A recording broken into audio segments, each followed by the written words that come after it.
এই যে এখন রমজান চলতেছে, রমজানের একটা রোজা যদি কেউ না রাখে, একটা রোজা, কথাগুলা দিলের কান লাগায় শোনেন, আমার মা বাবারা, আমার বোনেরা, আমার ভাইয়েরা শুনেন।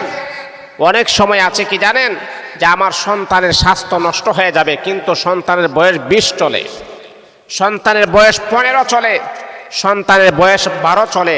অনেক মা বাবা গার্জিয়ান আছে, সন্তানের চেহারা নষ্ট হয়ে যাবে, বডি নষ্ট হয়ে যাবে, এই জন্য সন্তানকে রোজা রাখাইতে চান না।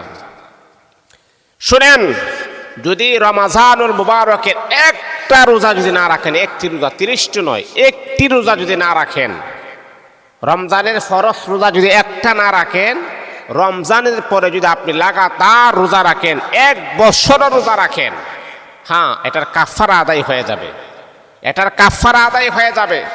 কিন্তু মনে রাখতে হবে, রমজান মাসে একটি রোজা রাখার কারণে আল্লাহ পাক রব্বুল আলামিন যেই পরিমাণ পুরস্কার আপনাকে করবেন, যেই পরিমাণ সম্মানিত আপনাকে করবেন, যেই পরিমাণ নেক আমল দিয়ে আপনাকে ধন্য করবেন, রমজান ছাড়া একটা রোজার কাফারা যদি সারা বছর রাখেন, সেই পরিমাণ আমার আল্লাহ আপনাকে সম্মানিত করবেন না।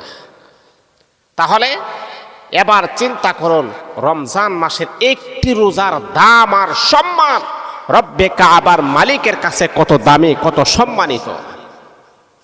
কারণ রমজানুল মুবারকে রাসূল আকরাম সাল্লাল্লাহু আলাইহি ওয়াসাল্লাম সাহাবায়ে কেরামকে বললেন, এই যে আল্লাহ পাকের পিয়ারা বান্দা বান্দি যখন রোজা রাখে, তাদের পেটের মাঝে কোনো খাবার থাকে না, মুখ দিয়ে এক প্রকারের দুর্গন্ধ বের হয়। সাহাবায়ে কেরাম, বের হয় না? হ্যাঁ, বের হয়। বাবা বন্ধুরা আমার, বের হয় না? বের হয়। আপনি যতই ব্রাশ করেন, যতই আপনি মেডিসিন ইউজ করে আপনার দাঁতগুলোকে একেবারেই পরিষ্কার করেন, তারপরও কিন্তু রোজা রাখার কারণে, পেটের মাঝে খাবার না থাকার কারণে মুখ দিয়া কম হোক আর বেশি হোক দুর্গন্ধ বের হয়। এই দুর্গন্ধটা আল্লাহ পাক রব্বুল আলামিন ফেরেশতাকে বলে, ফেরেশতা জানো, আমার বান্দা আস-সাওমু লি ওয়া আনা আজজি বিহি, আমার বান্দা একমাত্র, কেবলমাত্র, শুধুমাত্র আমি আল্লাহর সন্তুষ্টর জন্য রোজা রেখেছে। এই যে সকালবেলা ফজরের আগে খাবার খেয়েছে, এখন মাগরিবের আজান হয়ে যাবে, তারপর আমার বান্দা রোজা ভাঙ্গে নাই, কলিজাটা পর্যন্ত শুকায় গেছে, মুখ দিয়ে এক প্রকার দুর্গন্ধ বের হইতেছে। ফেরেশতা, যদিও সেটা মানুষের কাছে দুর্গন্ধ মনে হয়, কিন্তু আমি আল্লাহ পাকের কাছে এটা দুর্গন্ধ নয়, এটা জান্নাতি মেশকে আম্বরের চাইতে আরো সুগন্ধি হয়ে গেছে। আল্লাহু আকবার, আল্লাহু আকবার।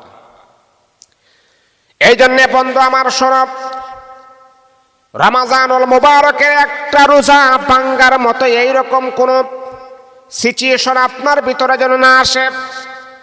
এই আল্লাহ পাক রব্বুল আলামিনের বান্দা বান্দি, আপনি জানেননি আল্লাহ পাক রব্বুল আলামিন রমজানুল মুবারকে এই যে আপনি রোজা রাখেন, আমার আল্লাহ বড় পছন্দ করেন, আমার আল্লাহ বড় ভালোবাসেন, মোহাব্বত করেন।